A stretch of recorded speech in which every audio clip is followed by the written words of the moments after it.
Assalamualaikum warahmatullahi wabarakatuh.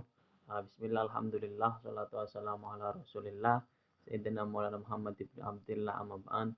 Sebelumnya perkenalkan, nama saya Misbahul Munir, NIM 2220084. Adapun video ini dibuat yaitu untuk memenuhi tugas mata kuliah Tafsir Tarbawi.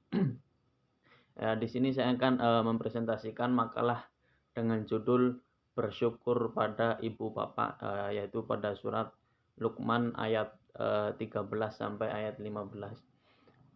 Sebelumnya saya bacakan dulu ayatnya. A'udzubillahi minasyaitonirrajim. Bismillahirrahmanirrahim. Wa idz qala Luqman li ibnihi wa huwa ya'idhuhu ya bunayya la tusyrik billah innasyirka ladzulmun 'adzim. Wa wasaynal insana biwalidayhi hamalathu ummuhu wahnan ala wahnin wa fisaluhu fi amaini anishkur li wa liwalidayka ilayyal masir wa in jahadaka ala an tusyrika bi ma laysa laka bihi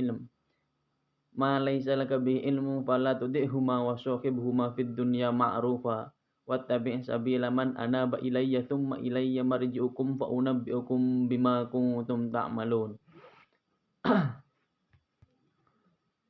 Ya, selanjutnya asbabun nuzul.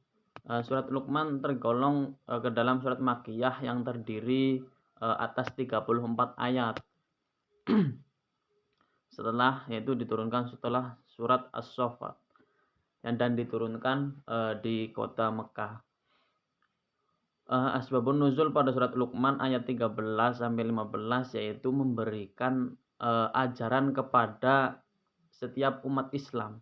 Yaitu ajaran apa? Ajaran tentang materi pendidikan yang harus diajarkan oleh anak-anaknya sebagai pendidikan yang akan diterapkan pada diri anak tersebut.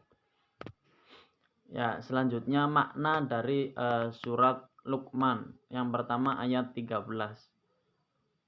Pada ayat 13 ini berisi ajaran kepada anak-anak untuk menguatkan akidah dengan tidak melakukan perbuatan syirik, karena mempersekutukan Allah merupakan bentuk dari kedzaliman.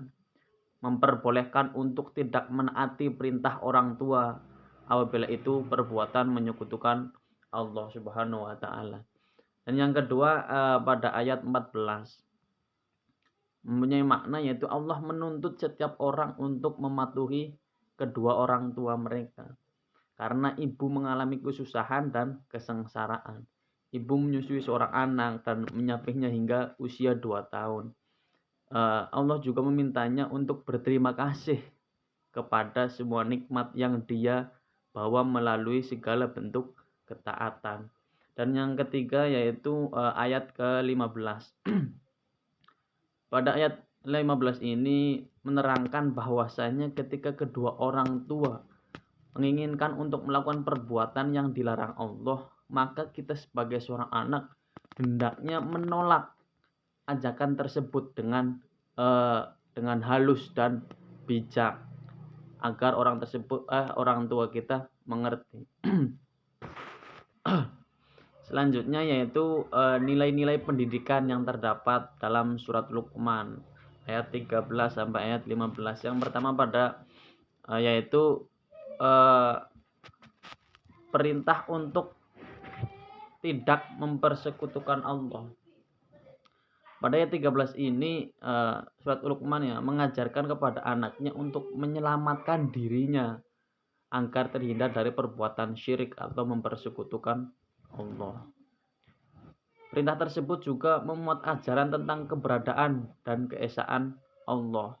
Surat Luqman memberikan larangan kepada anaknya untuk tidak menyekutukan Allah.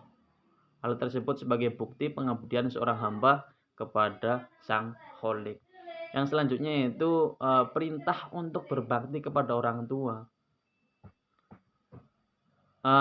Dalam surat Luqman ini menegaskan bahwasanya sebaik-baiknya anak dapat menjadi penolong bagi orang tuanya, karena seorang ibu yang telah berjasa melahirkannya selama mengandung lebih atau kurang dari 9 bulan dengan keadaan yang sangat lemah. Nah, adapun salah satu peran kita sebagai seorang anak, berbakti pada orang tua yaitu tidak membebani orang tua dengan berbagai macam permintaan, misalnya banyak permintaan ini itu dan lain sebagainya. Yang kedua yaitu selalu meringankan beban orang tua dan lain sebagainya. Selanjutnya, pelajaran yang diambil yaitu kewajiban anak terhadap, kedua orang tua.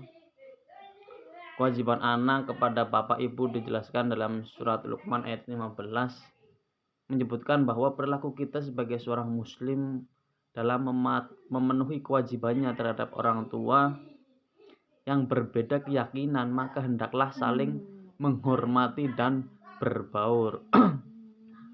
Artinya membangun silaturahmi dan menjaga kehidupan dunia akhirat. Apabila kedua orang tua memerintahkan kepada sesuatu yang dilarang oleh Allah, maka alangkah lebih baiknya kita menolak dengan kata atau perilaku yang sopan dan lembut. Mungkin itu saja yang dapat saya sampaikan, lebih dan kurangnya mohon dimaafkan. Sekian, wassalamualaikum warahmatullahi wabarakatuh.